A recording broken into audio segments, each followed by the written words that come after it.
तो आज जो मूवी मैं आपको एक्सप्लेन करने वाली हूँ उसका नाम है द इमोजी मूवी। ये फेमस मूवी एक इमोजी के बारे में ही है। अब आप लोग तो ये जानते होंगे कि आपके मोबाइल फोन्स में अलग अलग तरह की इमोजीज हैं और हर एक इमोजी का अपना अलग एक्सप्रेशन होता है। लेकिन जिस इमोजी और उसका नाम जीन है, इसके बारे में हम बात करने जा रहे हैं, उसका अपने एक्सप्रेशंस पर कंट्रोल ही नहीं है, यानी वो हर तरह का एक्सप्रेशन दे सकता है। तो उस इमोजी सोसाइटी की हर इमोजी उसे कहती है कि तुम पागल हो, और इस बात का जीन को काफी गुस्सा आता है। तो वो कहता है कि मैं तुम सबसे अलग हूँ और ये एक दिन मैं शो करूंगा।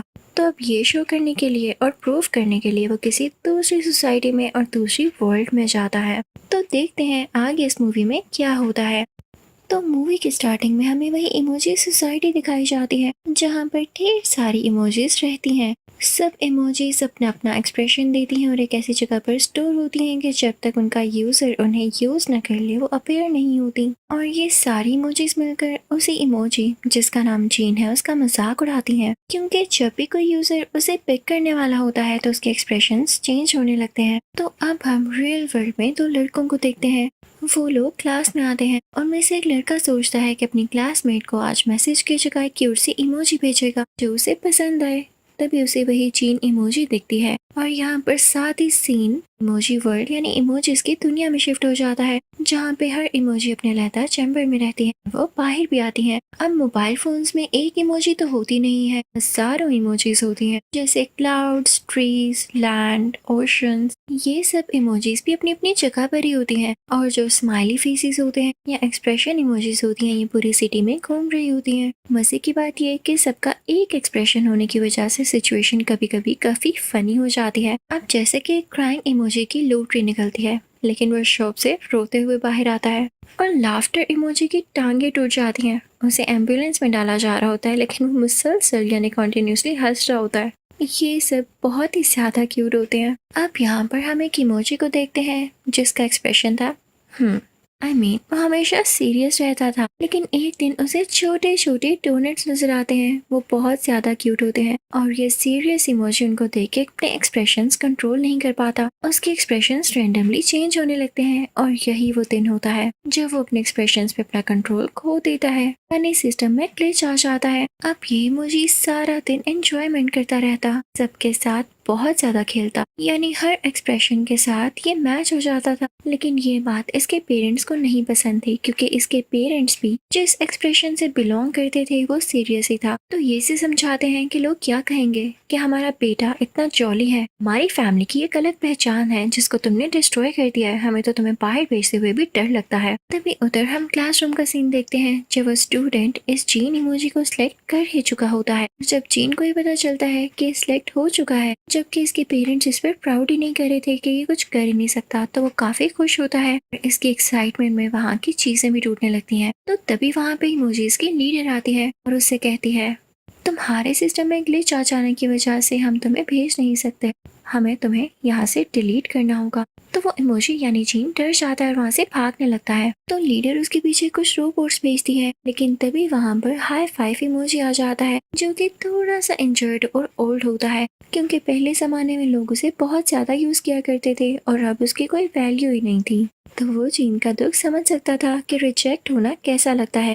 अब हाई फाइव इमोजी जीन को बताता है कि एक फीमेल हैकर है, वो तुम्हारे ग्लिच को ठीक कर सकती है और तुम्हें दोबारा से ट्रेंडिंग में ला सकती है। अब वो लोग उसके पास जाते हैं, लेकिन तभी उनके पीछे वो रोबोट्स आ जाते हैं। ये तीनों के तीनों कैंडी क्रश में फंस जाते हैं, जहाँ से वो फीमेल हैकर और हाई फाइव तो निकल आते हैं, लेकिन जीन अंदर ही स्टक हो जाता है। काफी कोशिश के बाद उसको भी बाहर निकाल लिया जाता है। अब ये लोग एक ऐसी गेम में आते हैं जो कि डांसिंग गेम होती है। ये सब उसमें डांस करने लगते हैं और ये इस मूवी का बेस्ट पार्ट है। अब यहाँ डांस करते करते उस फीमेल हैकर की कैप उतर जाती है, तो जीन को पता चलता है कि ये तो क्वीन इमोजी है और ये भी अब ट्रेंडिंग में नहीं रही है।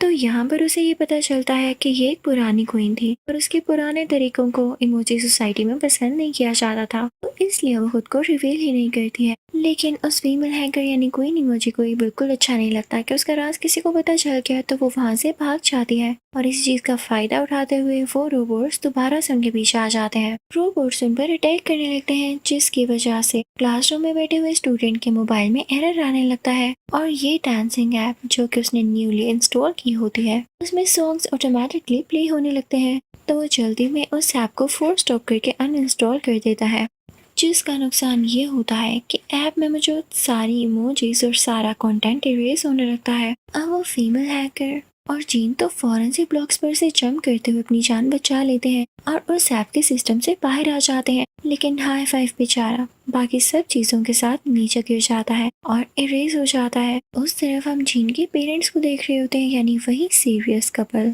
वो काफी ज्यादा बुरा फील कर रहे होते हैं कि उन्होंने अपने बेटे को इतना बुरा भला कहा, और वो कहते हैं कि अब हमारा बेटा कहाँ पर होगा। वो उसे ढूंढते ढूंढते इंस्टाग्राम में भी आ जाते हैं और अब यहाँ पर हमें पता चलता है कि जिन के फादर भी एक मर्ज इमोजी थे, यानी वो भी अपने एक्सप्रेशंस को कंट्रोल नहीं कर पाते थे, लेकिन टाइम के साथ उन्होंने ऐसा सीख लिया था। अब उधर हम क्वीन इमोजी यानी उस फीमेल हैकर को देखते हैं, जो कि जीन इमोजी के साथ उस ऐप के ट्रैश कैन में हाई फाइव इमोजी को ढूंढने जाते हैं और सक्सेसफुली उन्हें वो मिल ही जाता है, जिसे देखकर वो तीनों आपस में बहुत खुश होते हैं। दूसरी तरफ हम देखते हैं कि इमोजी की लीडर्स एक बहुत ही खतरनाक रोबोट तैयार करती है।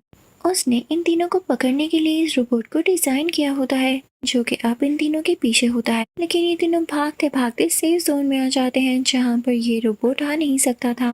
वहाँ इन्हें एक फायरवॉल दिखती है और ये लोग प्लान करते हैं कि हम यहाँ से स्काई में जाएंगे, लेकिन स्काई तक जाने के लिए इन्हें फायरवॉल को पीछे हटाना था और उसके लिए पासवर्ड की जरूरत थी, जो कि उसी स्टूडेंट के मोबाइल का था। तो ये लोग कई रैंडम ट्राइज करते हैं, लेकिन पासवर्ड इनकरेक्ट, यानी पासवर्ड लग ही नहीं रहा होता। तो तभी जीन इमोजी कहता है कि अगर मैं इंसान होता तो मैं अपनी दोस्त के नाम पर अपना पासवर्ड रखता। तो यहाँ पर हाई फाइव कहता है कि हाँ, उस लड़के ने अपनी दोस्त के लिए एक मेल तो लिखी थी। वो उस मेल को खोलकर उसकी दोस्त का नाम पढ़ते हैं और वही पासवर्ड में मिलाते हैं, तो पासवर्ड मिल जाता है और फायरवॉल खुल जाती है।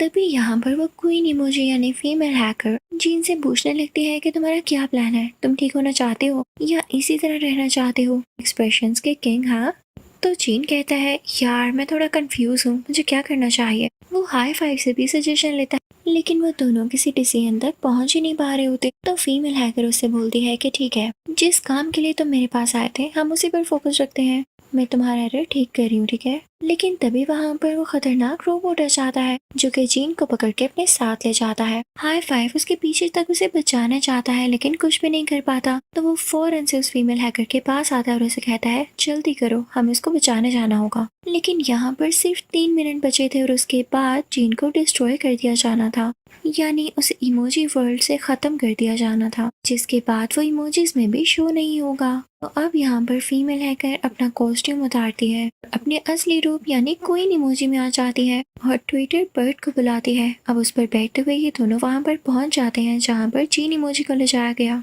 अब उस तरफ हम देखते हैं कि इमोजीज की लीडर यही बात कर रही होती है कि जल्द ही हमें इसको डिस्ट्रॉय करना होगा, और वो इस बात के लिए रोबोट को भी ऑर्डर दे देती है। लेकिन तभी वहाँ पर जीन के पेरेंट्स आते हैं और उस लेडी से कहते हैं हमारे बेटे को कुछ नहीं करना, क्योंकि मैं भी पहले ही ऐसा हुआ करता था, लेकिन मैंने अपने एक्सप्रेशंस कंट्रोल किए हैं, मैं भी तो ठीक हो गया हूँ, ये भी ठीक हो जाएगा। लेकिन वो लीडर इनकी बात नहीं सुनती और रोबोट को ऑर्डर दे देती है। लकीली यहाँ पर वो queen emoji high five time पर पहुंच जाते हैं। वहाँ पर वो क्वीन इमोजी आकर अपनी हैकिंग स्किल्स का इस्तेमाल करते हुए यानी यूज करते हुए उस रोबोट को ही जैम कर देती है। जब लीडर उसके सामने आती है तो वो रोबोट लकीली लीडर पर ही गिर जाता है, जिससे वो उसके नीचे ही प्रेस हो जाती है। अब उधर हम उसी स्कूल स्टूडेंट को देखते हैं जिसका मोबाइल काफी हैंग हो रहा होता है। तो वो एक शॉप पर आता है और उससे कहता है कि मेरे मोबाइल को ठीक कर दो। उसकी वीडियो सारे इमोजीज देख पा रहे थे। तो वो शॉपकीपर कहता है कि आपका मोबाइल इसी सूरत में ठीक हो सकता है, यानी तभी ठीक हो सकता है जब हम इसे रीसेट कर दें, लेकिन इससे आपका सारा डेटा इरेज हो जाएगा। तो वो स्टूडेंट कहता है ठीक है कर दो, बस मुझे मेरा मोबाइल ठीक चाहिए, मेरे मोबाइल में वैसे भी कोई ज्यादा जरूरी डेटा नहीं। अब ये बात सुनकर सारे इमोजीज काफी पैनिक हो जाते हैं और सोचते हैं कि अब क्या किया जाए। सब काफी डरे हुए होते हैं और बिल्कुल एंड में ये डिसीजन लेते हैं कि ये लोग जीन इमोजी को स्कैन करेंगे और इसको ऑटोमेटिकली स्टूडेंट की दोस्त को भेजेंगे, ताकि इस इमोजी को देख के वो खुश हो जाए। लेकिन तब तक शॉपकीपर उस स्टूडेंट का मोबाइल लगा चुका होता है ताकि वो जल्दी रीसेट हो जाए। अब अंदर इमोजी सोसाइटी में भी हलचल मच जाती है, हर चीज डिस्ट्रॉय और इरेज होने लगती है। लेकिन तभी आखिरी सेकंड में जीन एक जगह पर जाकर खुद को स्कैन करता है, जिससे उसके सारे एक्सप्रेशन स्कैन होते हैं और वो इमोजी स्टूडेंट की दोस्त को भेज दी जाती है। यहाँ पर भी उस लड़के को यानी स्टूडेंट को एकदम ख्याल आता है कि कहीं उसके दोस्त का रिप्लाई ना आया हो। वो फौरन से अपने मोबाइल से वो प्लग उतार देता है जिससे वो मोबाइल रीसेट हो रहा था, तो उसका डेटा रीस्टोर होने लगता है। अब उधर जब उसकी दोस्त को इमोजी रिसीव हुई होती है तो वो काफी खुश हो रही होती है ये देख के कि कितनी यूनिक इमोजी है और उसके दोस्त ने ही उसे पहली बार भेजी है। तो वो जाकर अपने दोस्त को बताती है कि मुझे तुम्हारी भेजी गई इमोजी बहुत पसंद आई है। तो वो लड़का भी काफी खुश हो जाता है और उन दोनों में काफी अच्छी दोस्ती हो जाती है। अब उधर इमोजी वर्ल्ड में हम देखते हैं कि सब लोग चीन से बहुत खुश होते हैं क्योंकि ये तो उनका हीरो निकला और आखिरी टाइम पे इसी ने ही उन सबको बचाया। तो वो सब चीन को हैप्पीली एक्सेप्ट करते हैं कि जो जैसा है वो उसी फॉर्म में सबसे बेस्ट है और अपना बेस्ट भी दे सकता है। तो मूवी के लास्ट में हम देखते हैं कि सारी इमोजीज डांस कर रही होती हैं और काफी ज्यादा खुश होती हैं। इसी के साथ इस क्यूट सी मूवी की यहीं पर एंडिंग होती है। I hope you like the explanation. Thank you for watching.